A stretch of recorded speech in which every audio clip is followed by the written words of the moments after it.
الله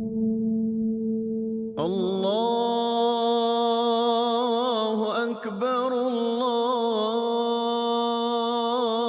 أكبر الله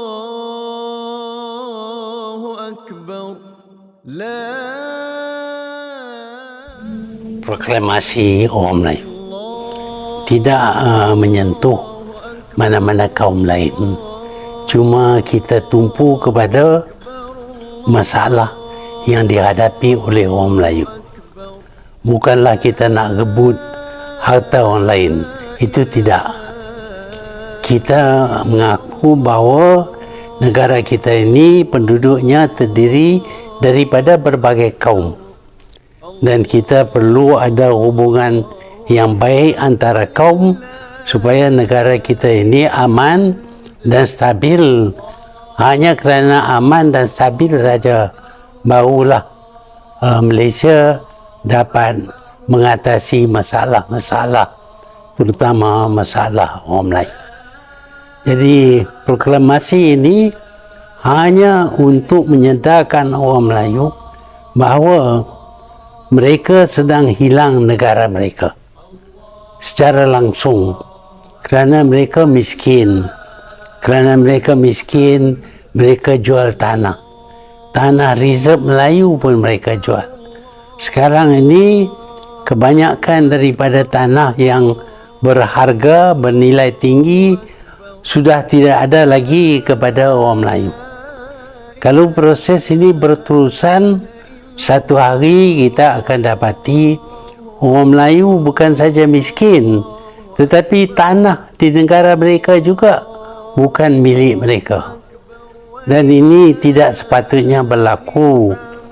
Sementara kita sanggup berkongsi negara kita ini dengan kaum-kaum yang lain, tetapi tidaklah sampai kita hilang langsung negara kita kerana dimiliki oleh orang lain yang lebih kaya. Sebab itu saya telah draft satu deklarasi berkenaan dengan masalah yang dihadapi oleh orang Melayu. Kita boleh atasi masalah ini, tetapi kita perlu kepada orang Melayu bersatu dalam satu gerakan supaya kuasa orang Melayu itu tidaklah hilang daripada mereka.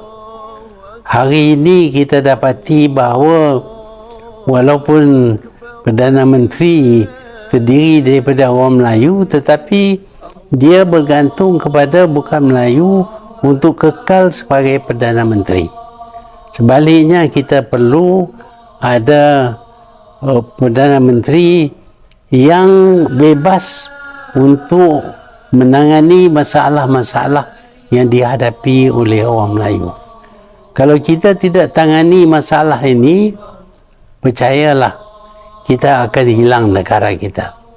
Secara langsung negara kita akan dimiliki oleh orang lain yang lebih kaya daripada kita, yang mampu membeli tanah kita, sehingga kita tidak lagi ada tanah yang dimiliki oleh kita. Dalam keadaan itu tentulah orang Melayu berasa kehilangan negara.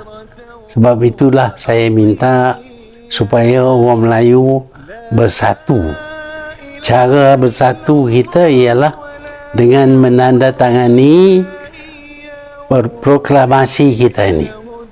Kalau kita tanda tangan proklamasi ini, bermakna kita bersetuju dengan apa yang terkandung dalam proklamasi ini.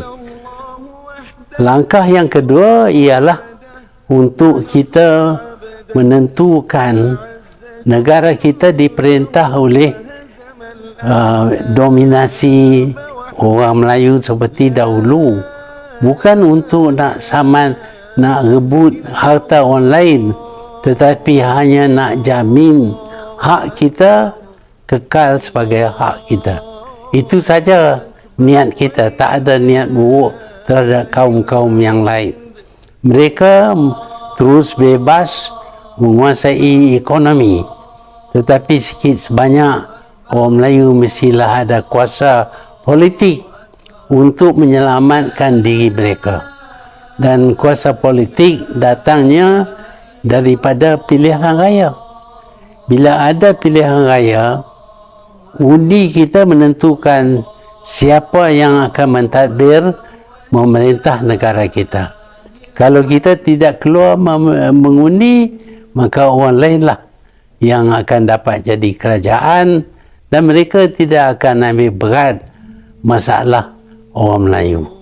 Sebab itu mengundi dalam pilihan raya negeri yang akan datang ini adalah perkara yang amat penting. Kerana undi itu adalah kuasa. Kalau kita diberi kuasa dan kita salah guna kuasa, mungkin kerana dapat duit sedikit, percayalah, akhirnya kita akan hilang kuasa kita dalam negara kita sendiri. Tuan-tuan dan puan-puan, saya mohon supaya semua orang Melayu memberi sokongan menandatangani proklamasi kita ini sebagai langkah pertama untuk menyatu padukan orang Melayu yang sudah berpecah mengikut parti-parti politik yang tujuannya bukanlah untuk orang Melayu tetapi untuk lain-lain kepentingan. Saya ucap selamat Hari Raya Aidilfitri kepada semua orang Melayu yang semuanya beragama Islam. Saya harap kita dapat raya Hari Raya Aidilfitri ini dalam keadaan aman, tentram dan sempurna. Selamat Hari Raya. Allahu Akbar.